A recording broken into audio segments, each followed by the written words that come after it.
Hey everybody, I'm Pamela Ryan and this is Vintage Variety.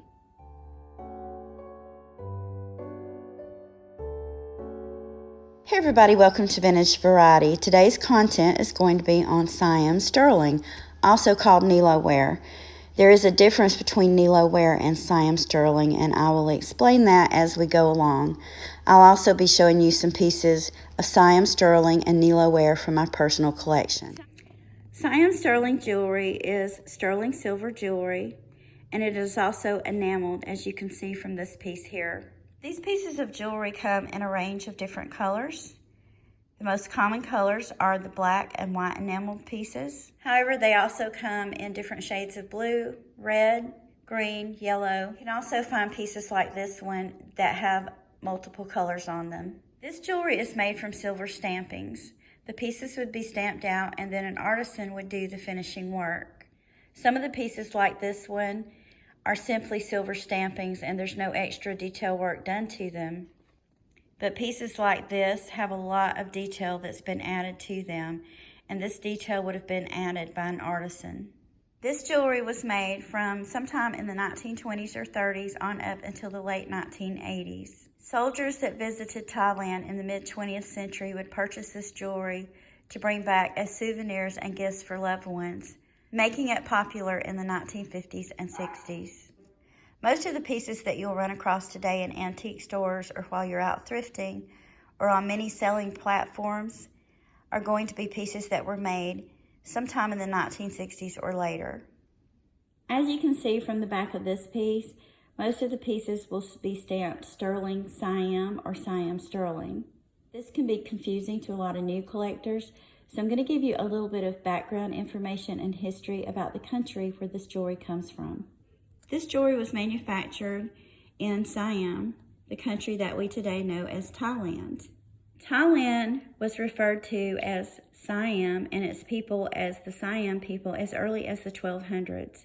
But this is a name that was given to the country by outsiders and the name kind of stuck.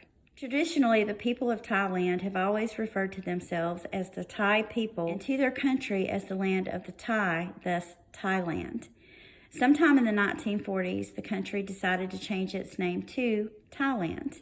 The country's name went back and forth for a little bit between Siam and Thailand until they finally settled on the name that it is known by today, Thailand. Just like the country, the name Siam stuck for the jewelry. And there were pieces made on into the 1980s that were stamped Siam Sterling. There are some pieces that will be stamped Sterling Thailand or Thailand Sterling, but the majority of the pieces that you'll run across will say Siam Sterling. Also, some of the older pieces may not say Siam at all. They may simply be stamped Sterling. There are also pieces that will have the Siam Sterling stamp, and they'll also have a stamp from the maker. Those pieces are a lot more valuable to collectors. In fact, there are some collectors that prefer to only collect pieces of Siam Sterling that are stamped by certain makers. This is a pair of earrings.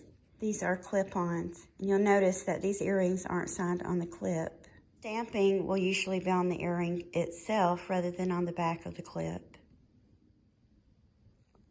The figures that you see depicted on this jewelry are Sanskrit, and they are from the story of Ramayana. The most common figures that you will see on this jewelry are the female figure. This is Makala. She is the goddess of lightning, and she's usually depicted with a crystal ball in her hand. The male figure is Ramasun, the god of thunder, and he will usually be holding an axe in his hand.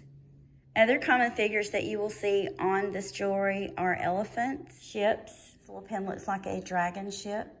Houses. And on this piece, which I believe to be a much later piece, it has a little sailboat. This jewelry is very easy to identify, mainly because of the figures that are depicted on it. Often you'll see this jewelry referred to as Nilo or Nilo ware. All of this jewelry is stamped Siam Sterling, but there is a difference between Nilo or Nilo ware and Siam Sterling, and I'm going to explain that difference to you. Only the black enameled pieces are referred to as Nilo or Nilo ware. All the other colors, such as white, blue, green, red, and multicolored pieces, these pieces are simply referred to as Siam Sterling. I'm not sure why that is or what the reason is behind it, but I do feel like it's important information to share, because if this is something that you're interested in collecting, you may want to search for it under both names, Nilo Ware, Nilo, and Siam Sterling. Now I'm going to show you my pieces in a little bit more detail, and I'm going to talk a little bit about the value of them. The older the piece, the more valuable. There are different ways to tell the age of a piece. The best way is by how the piece is marked on the back. You can see that this piece is not marked at all. The reason for that is I believe that this piece has been altered. I believe that this piece of jewelry started out as a panel bracelet. Perhaps it broke, and I believe that someone turned this piece into a brooch. There are a few websites online that you can go to that can tell you all about how to date these pieces just by the way they're stamped. Also, if you run across a piece, like I mentioned before, that has the maker's mark on it, that can also give you a lot of information about when the piece was made. Pieces that are unusual, whether it's an unusual color or an unusual design on the piece, or the rarer pieces, are going to be the most valuable. Larger pieces like this bracelet are going to be much more valuable, not just because of the weight of the piece, but because of all the craftsmanship that went into making the piece. And you can see a lot of work went into this piece of jewelry. Like most finished jewelry, complete sets are also more valuable. Condition also plays a role in value.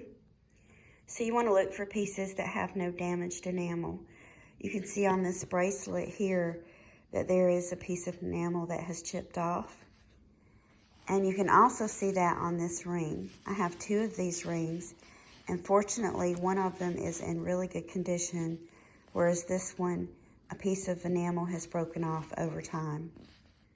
Here's a pair of earrings. These were originally screw-back earrings. They would have had a piece that attached here at the top that would have screwed onto the ear, and that piece would have had the stamp on it. I purchased these earrings, they were missing the top part, so that would take away from the value of them. I do wear these earrings, and the way I wear them is I simply attach kidney wires to the top of them. Now I'm going to show you two pieces of jewelry that are not Nilo Ware or Siam Sterling.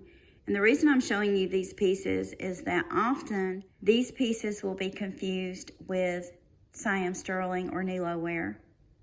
This that you see here is a piece of faux damascene, which is often referred to as Toledo ware. This is a piece of real damascene. This jewelry isn't enameled. Real damascene will always be on a dark oxidized background. The front of it has been etched out, and then gold or silver will be put into the little etchings. Toledo ware or faux damascene is usually a piece that's been stamped out with a design already on it, and they will use paint or enamel to enhance the piece.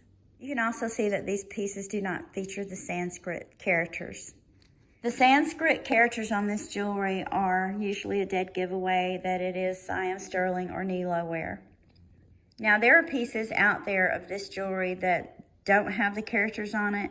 I've seen butterflies and pieces like that. But the majority of the jewelry will have these little figures that I've already talked about that are Sanskrit. We have the faux damascene or Toledo ware, the real damascene, we have the Siam Sterling, and then we have the Nilo ware. I love the exotic look of Siam Sterling jewelry, and even though it's vintage, it could still be worn today and not look out of place. Many of the pieces have somewhat of a modern look to them, and they could go with a variety of different outfits, and they could also be worn on many different occasions.